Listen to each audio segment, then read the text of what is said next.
the areas where we've been relegated to superstar status are entertainment and sports. But in the last 15 years, we've seen this convergence of entertainers and athletes who have cultural competency, who can bridge that gap with technical skills. And say what you will about Kanye West or Sean Carter or Nasir Jones, they've all been able to go attract capital around ideas that are exclusively executable because of their culture. That's why we've been able to find success. This is a calling, and I loved every minute of playing pro sports as a profession, but this is more than a profession. This is an avocation. Pull up in the drop light. I didn't mix my with Fago. Stack my money up like Legos. What's up, world? It's your boy Raw Smack, and it's another episode of Money Music Culture. And you already know I'm sitting here with my dog, my brother, Brandon Copeland. Brother, how you living, gang? Living the dream, bro. Of course you is. You in the NFL. That is the dream. But enough with that, man, because we got another brother who is literally living his dream. He might have been living long enough for 2 lifetimes because he living 2 dreams. We got none other than my dog, Malcolm Johnson, former NFL player, went to Notre Dame, but now he literally has an investment firm, man, the founder of Langdon Park Capital, where he just raised $70 million and he's currently raising $500 million. Woo! Hey, that's different. Money. That's a different level of cloth talk there. I'm about to learn something. I already know that. Without further ado, I look forward to talking to you, Malcolm. Let's go ahead and get right into it. First and foremost, before we dive into our amazing guest today, Ross, how are you doing, my brother? Bro, we live from Newport Beach. Ooh, it's decent. Weather good. What color is this? I ain't gonna hold you. This might be ocean blue. Ooh, okay. You know what I mean? Okay, and the chest hair out. It's a good day. That, man, it's culture. That's what I love to hear, man. But we're gonna get right to it, man. Mr. Malcolm Johnson. First and foremost, I appreciate you taking the time to be here, man. I appreciate you. Just so you all know, TV magic, right? We're sitting here right now, but we just got to hear this man speak. Just got to hear about his mission, his drive, his passion. And so, one, I'm amazed at what you're doing and your background, right? And how you've built what you're building, and you'll share that with the audience. But 2, I'm also appreciative when fellow athletes are doing amazing things in the world, and they also are still in touch with, you said it, and I'm probably going to steal it in the future, but I'm going to go ahead and give you credit right now. You're also culturally competent is the phrase that you use, right? And so before we dive into a bunch of different things, I just want to give you the opportunity to introduce yourself and introduce your background and how you got here today. All right, well, first of all, so you got me feeling overdressed and square. My man got on the Welcome to Miami top. You got on the fresh tee. So I appreciate you making me feel really old, brothers. But you got presidential look. You look like you just closed a round, a funding round. You look good, man. This is how you got to look when you talking to money. But I will say this too, since we're on the Money Music Culture podcast.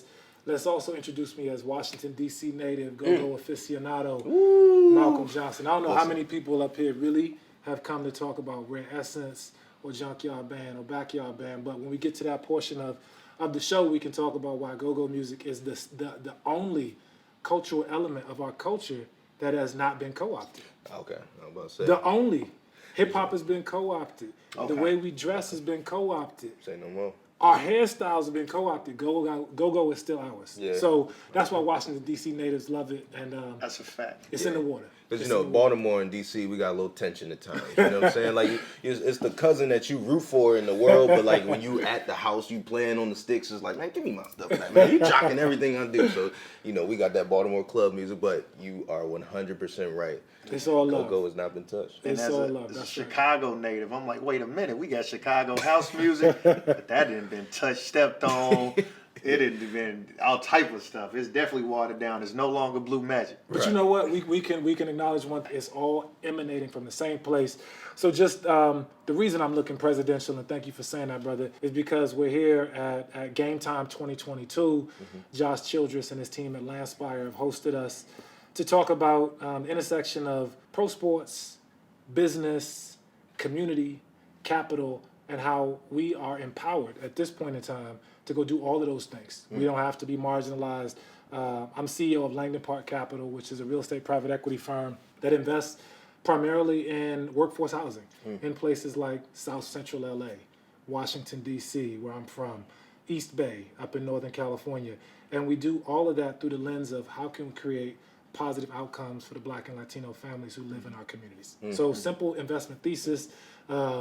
It's very clear to someone who is, as you said, culturally competent, why there's tremendous value in these neighborhoods. It's very clear why managers who look like us should own and operate these properties. And probably most importantly, it's very clear to the residents of our properties why we are best suited to provide real value and create opportunities in their lives. So that's the business, but it all started from, and you know, I said that in jest at the beginning, it all started from an upbringing in a very consciously Black household in Northeast DC. I was fortunate to be raised by two parents who were well educated. I know you brothers are Penn grads. My parents are both Penn alums as well. Wow. My mom is a pediatrician. My mom, after graduating from the University of Pennsylvania, went to Columbia Medical School. She made a conscious decision in the late 70s that she wanted to treat Black babies. And so she did a residency in West Baltimore, which is why my family was raised in Washington, D.C. And so that's the foundation for what we're doing now. And, you know, I almost say I'm very proud of the career I had as an athlete. I'm very proud of having spent time at the University of Notre Dame and playing for some of the best coaches in college football history, playing in the National Football League, but that was a pit stop. That was a pit stop to what I'm doing now. And the real mission is how can we uplift and empower people who look like us? And the real gap has always just been access. Yeah. There's no gap in intelligence. There's no gap in work ethic. It's just who has access and who doesn't. So it's a blessing. We will get to talking about music and all that, but the culture is really the important part. All right, I'm sorry for interrupting, but look, I need you to follow and subscribe and share this with everybody so we can keep this whole money, music, culture thing going. Yeah, I want to touch on a few things really quickly. Is you talk about, one, the reason why we're here. Josh Childress, shout out to you. Shout out to the entire team, right? But bringing and bridging the gap between investing and sports during your time and during your NFL career. Was anything like this going on, right? Like, what were the conversations in the locker room like, and how did you bridge that gap? You just said it was a pit stop, but at the time, did you realize it was a pit stop? Or was it the dream? Because what I find is that a lot of us as athletes, we've envisioned this life, right? We've envisioned being in the league and playing with our kids and all those things, but we haven't really envisioned anything after, you know? So I'm curious to know, did it seem like a pit stop then, and then did forums like this exist? So that's a great question. And Brandon, what it felt like at the time was the realization of a dream. Like that to me was my biggest shortcoming, and probably is still true for athletes even today, thinking the final destination is something that's going to occur between age 21 and 29, 30 if you're lucky. And so what I know now is that was just a springboard. And no, these sorts of platforms did not exist. I will always give a big shout out to my big brother and OG, Jerome Bettis. So Jerome and I, Detroit's finest. Jerome and I were teammates in Pittsburgh, and the Rooneys did something, the Rooney family who's owned the Steelers for the last 50 years, did something that I'll forever be grateful for. I knew Jerome a little bit before I got to Pittsburgh. That's where I spent my rookie year and part of my second year, but not really well. You know, I just knew him as the bus. But the Rooneys, they must have seen something in me because they placed my locker next to Jerome's. And so, as you know, from being in a locker room, that's where you get a lot of the game. From an OG, at the time, he was the highest paid player on the team. He was a 3 or 4 time Pro Bowler at that point, on his way to a Hall of Fame career. But I'm soaking up all the game from him after practices. I'm watching how he conducts himself with the media. And one of the best pieces of advice he gave me, just around finance, and again, this is baby food at the time.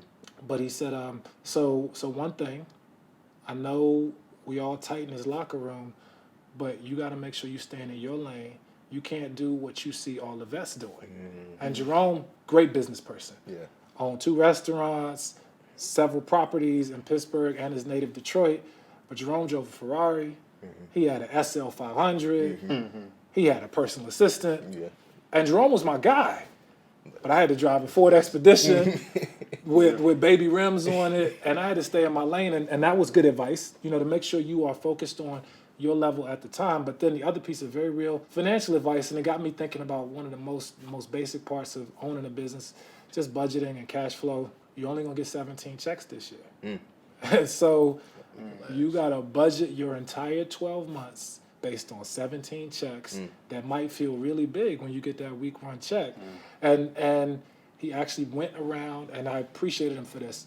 He pointed out guys in the locker room who the last offseason were going back to team management and getting an advance on next year's salary. And so that was my scared straight moment. That was a 5th round pick saying, okay, I just got an $86,000 signing bonus, $53,000 after taxes. I'm only getting 17 checks. I do not want to be back home living with my parents. Let me make sure I got my cash flow right for the next 12 months. And those sorts of mentors and OGs, that's what we had access to. What you guys have built with this platform, what you're spreading, has taken it to the next level. And I know your peers and your counterparts are going to have every opportunity to do all of these things and more because of the knowledge that you're giving them. Appreciate you.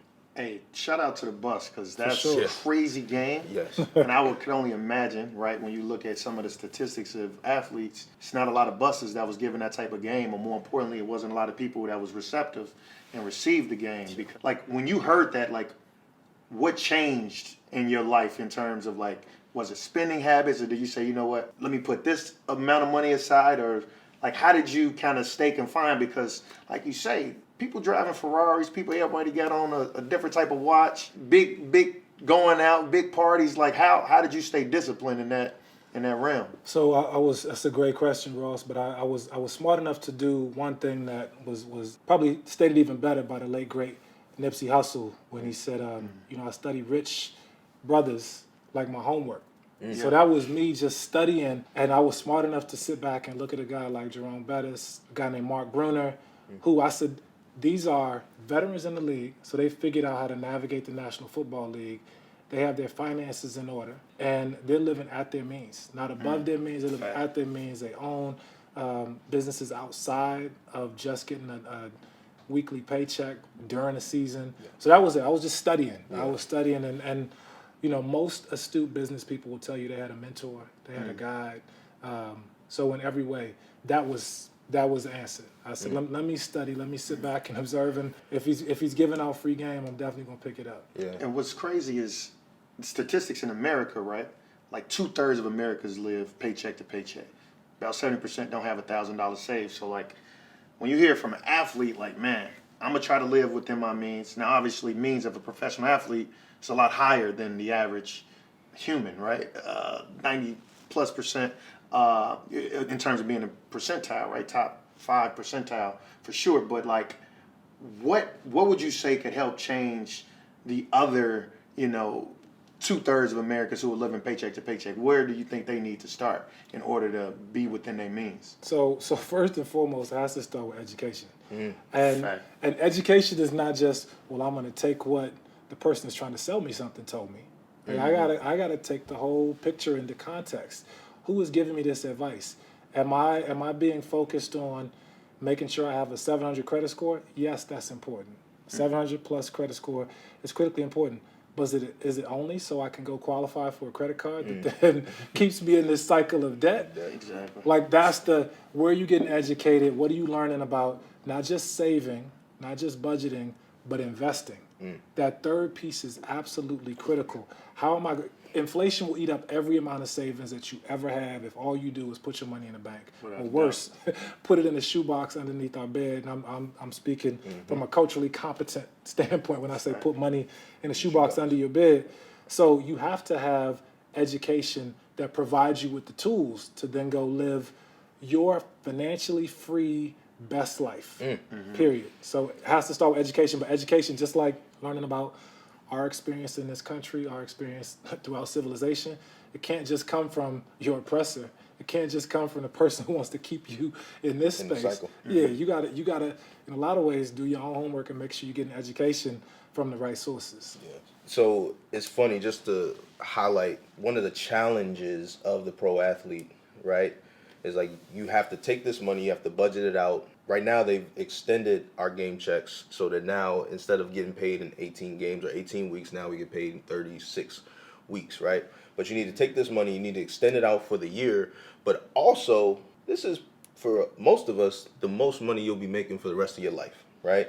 And so for me, one of the things I try to always keep in mind when I got a player performance bonus at the end of the year, or I got that big, large game check in my second contract and stuff like that, is like, there's people who work a whole year to try to get this one check, right? And so what I need to be budgeting not only for this year, but I also need to be putting this away for that home I want to buy 3 years from now, or where I want to be 4 years from now. And how do you, you got to start thinking differently about your money and your budget as an athlete, because it is not promised that you'll leave the league and transition and ever make that type of money. Now, there's platforms and there's education to get folks closer to that realm and closer to that reality, right?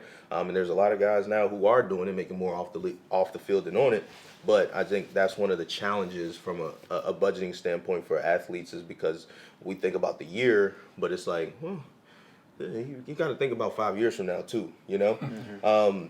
Fast forwarding a little bit, right, to where you are today, right, and your mission today, right? Langdon Park Capital.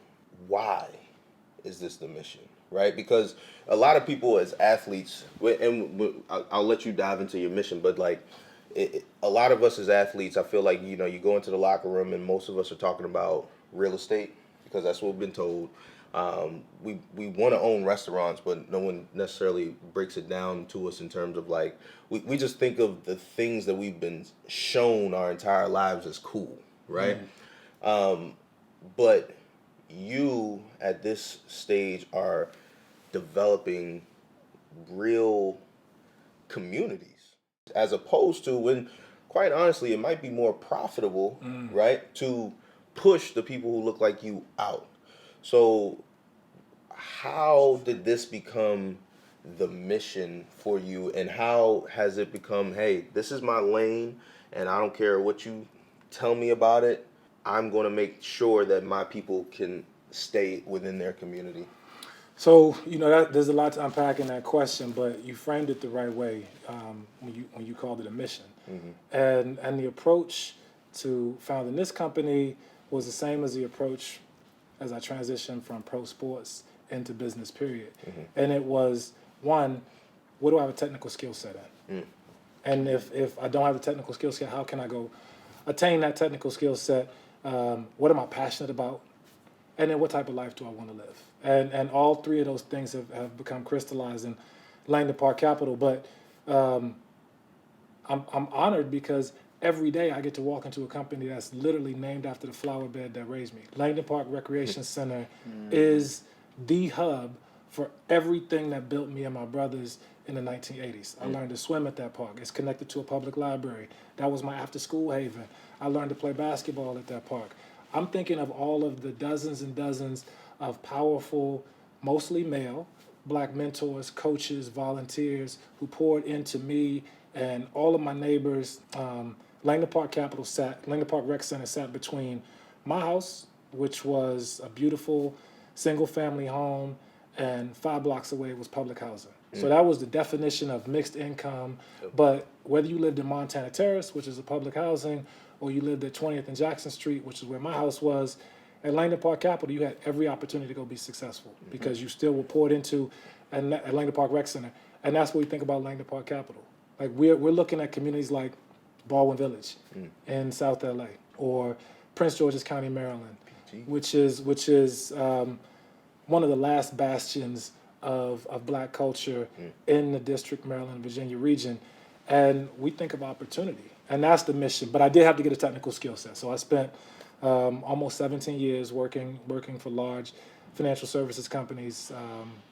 Prior to founding this company, I was at JP Morgan as head of the debt group on the West Coast, and that was the best learning experience. It was the best opportunity to understand the power of access to capital. There's not a better run financial services company in the world than that one, and they built a fortress balance sheet, and they bank the top quartile of clients in every segment. And so we're following that blueprint, just like I said earlier, study rich blank like my homework. We're following that blueprint, but it is a mission. It is a mission. We're hyper-focused on creating opportunities for the families who live in our communities, not just extracting value, which is where a less culturally competent, a less engaged, a less conscious owner might focus. To break it down to the audience, he runs a fund, right? In other words, he's putting other people's capital to work.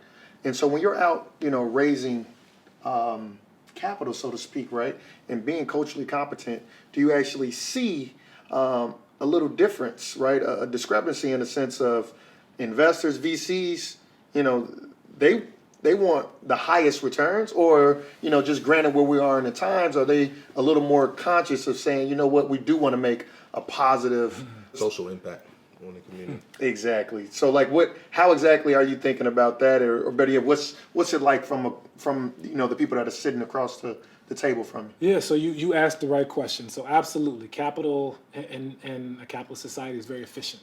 So they will ultimately seek the highest return. What we've done a really good job of is framing that discussion a little differently and describing returns not just in financial context. We talk about the impact as being a quantifiable part of your return. And then, look, I will say this: it's always better to have great timing and some amount of luck than it is to be super smart.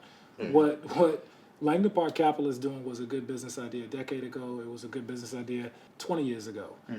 What 2020 brought for a lot of investors was this clarity that we can't just go build a bigger moat. That's not going to work. So my firm is based in Los Angeles. We have offices in Washington, D.C. But one of the things that was not all that surprising to me, but may have been surprising to folks who did not spend a lot of time off the Crenshaw exit on the 10 freeway, was that this unrest found its way to Beverly Hills. Yeah. You found high-end boutiques that for months during the pandemic had their windows boarded up.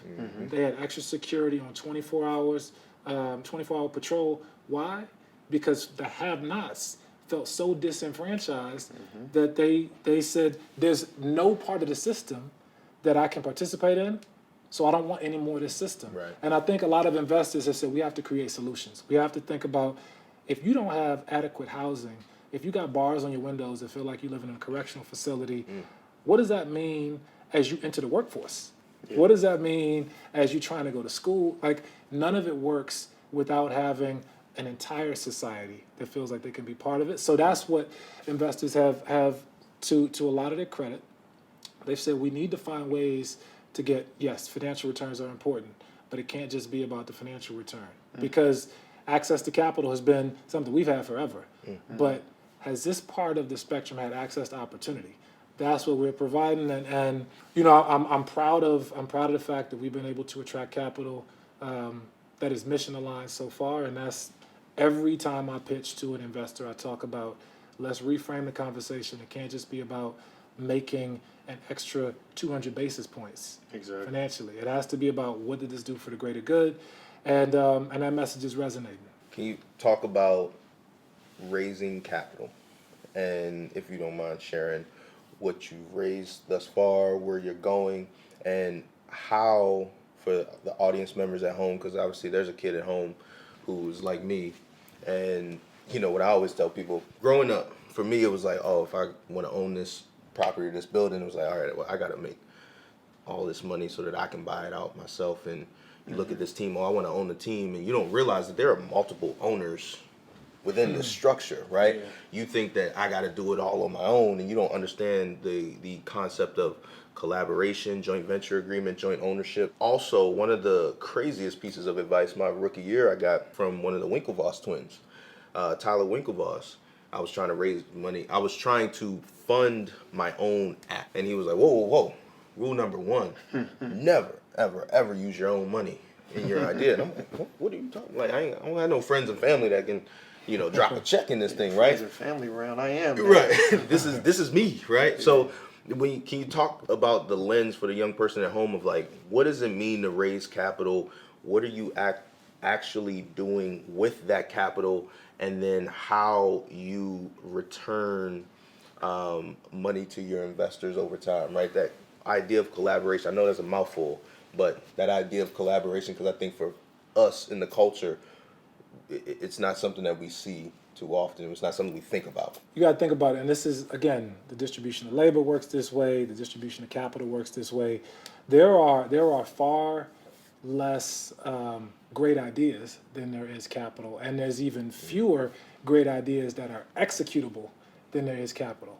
So if you've got a great idea and you've got the ability to go execute on that great idea and make it a real business, then capital will naturally flow towards whatever that business venture is. And so, you know, I was very intentional about the space where not just had a great idea, but we could execute. We were able to build a real team that could execute. And then capital says, well, no one is going to know these sorts of communities better than you and your team.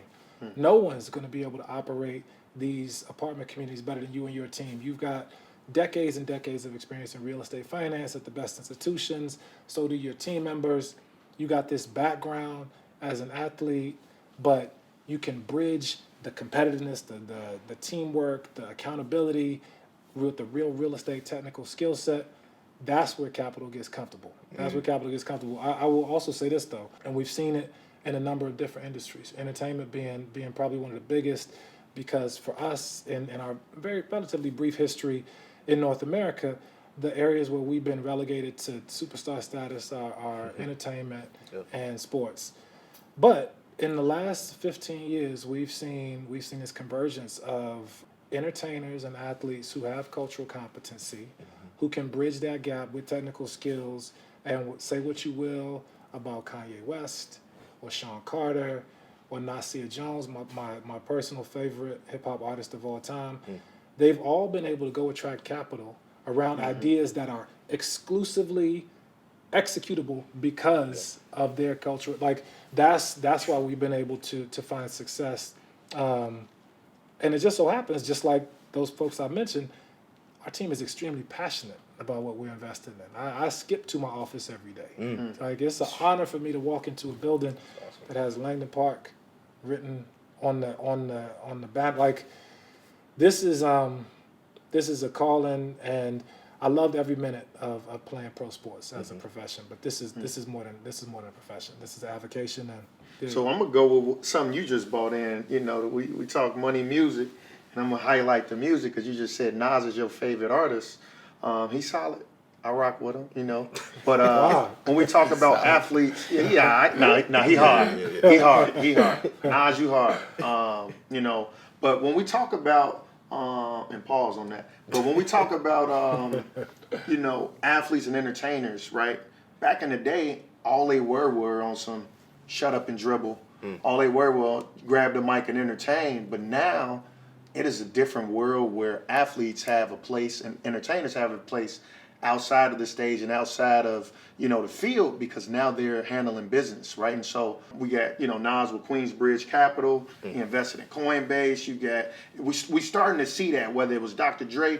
Who do you think, from an artist standpoint, has the greatest business acumen? That's a tough one. And I don't know if this is 100% accurate, but I just read this week. And yes, shout out to the guy Nasir, who, and I don't think it's any coincidence, by the way, that as he's become more free, right? He's the deal with Columbia is in the rearview mirror. He's been on Mass Appeal and collaborating with Jay-Z. Once his arch nemesis, they squashed that years ago as Nas crushed him with Ether. So Ether might be one of the greatest diss songs of all time.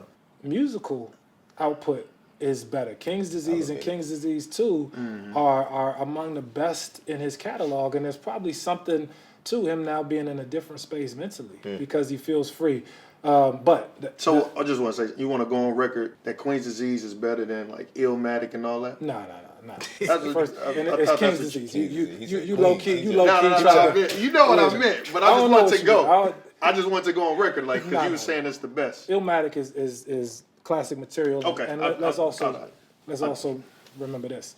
This is a man who has 8th grade education.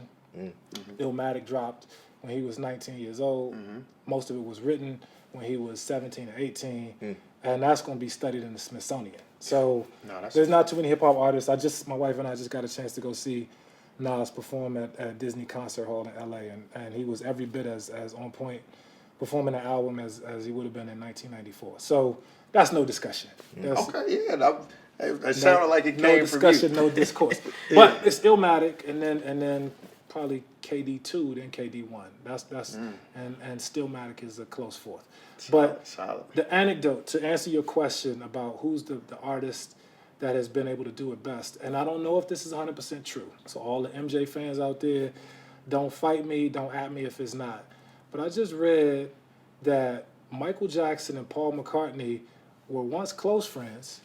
And then at some point there was a rift in their friendship because Michael Jackson bid on the Beatles catalog and outbid Paul McCartney. Yeah. And after he purchased the Beatles catalog, Michael Jackson then looks through everything that's in there and finds that Little Richard's catalog and his masters are there.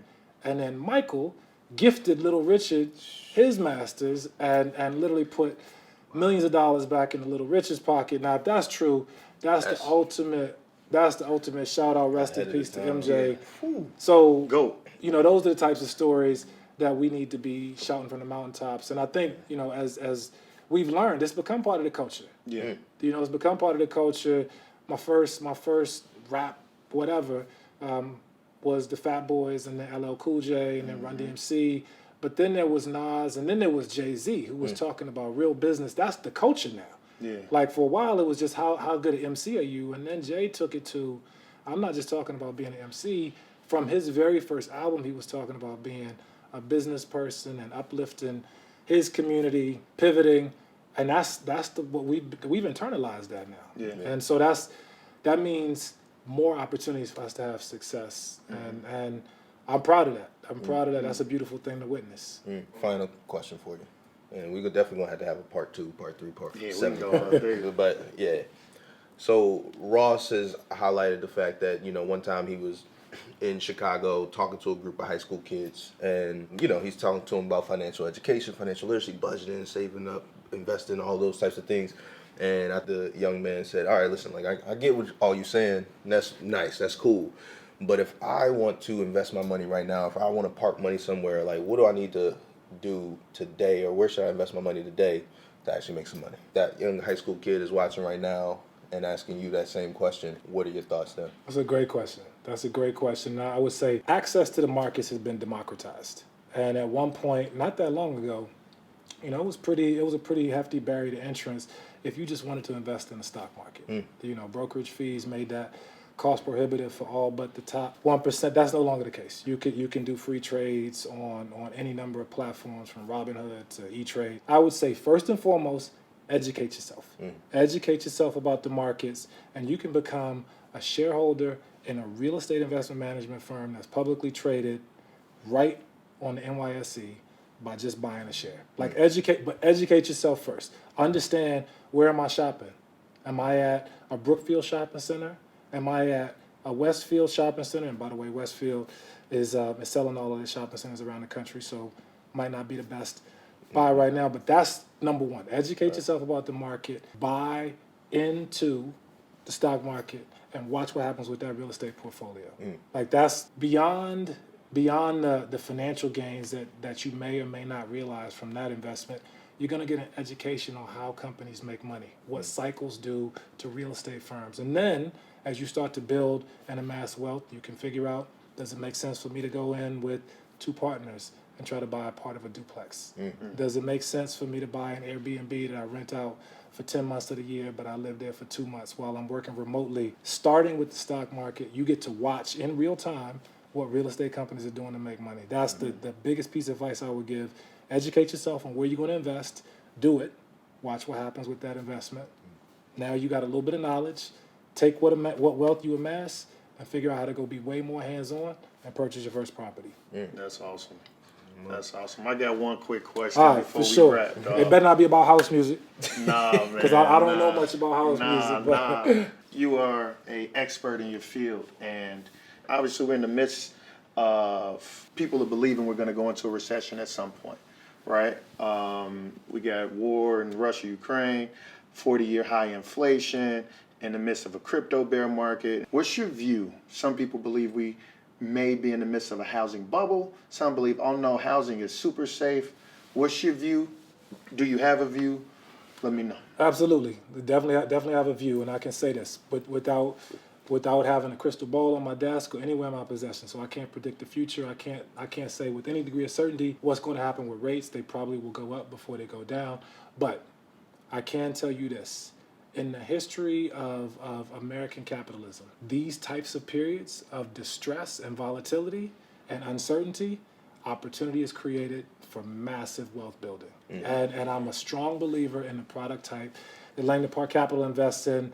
This is essential housing in high growth areas, access to freeways, big demand drivers for jobs, access to airports and public transportation. If you looked at an aerial map of South LA, you would not be able to tell that Inglewood was not as valuable as Culver City. Now you zoom in and you got poor performing schools, you got social challenges with crime, but the housing demand and the proximity to all those amenities is the same in Inglewood as it is in Culver City. And so what we're doing is investing in communities like Inglewood. And there's always going to be demand for housing in those places for people who unfortunately do not earn enough to be able to afford a single family home in these high cost markets, and they earn too much to qualify for any public subsidies. And so they're renters by necessity. We own and operate with respect and dignity for the community, those types of housing products. Whatever the future holds, short-term, long-term, there's going to be tremendous investor appetite for that product type. We're well positioned to take advantage of that opportunity, is how I would define it, as opportunity. In honor, though, of your boy Nas, I had to pull up this lyric while we talking about real estate, we talking money. So Nas' album done. He says, I'm assisting to push the culture forward. To all my ghost supporters, go support us like a local black-owned grocery store, because in the hood, shit ain't passed down through blood. It's a dub on that. We get government aid, spend it at they stores, putting their kids through college. We need balance so we can lease and own deeds in our projects. So I'm asking G's to go in their pockets. The racial economic inequality, let's try to solve it, right? Sound a lot better when I say it. I tried to read it, break it down, make sure you got it, right? But ultimately, you are doing just that. And like you said, that's a major key. That was the next bar, and so that's a major key. Major key. So we appreciate you. My brother, Cannot thank you. wait to continue to watch your journey, man. Absolutely, brothers. Keep it up, man. This is beautiful to see. This needs to be out here in the world. So I appreciate you both giving the real to the audience, and thank you very much. Appreciate you. Pleasure. Love. It's a wrap. Much love, respect.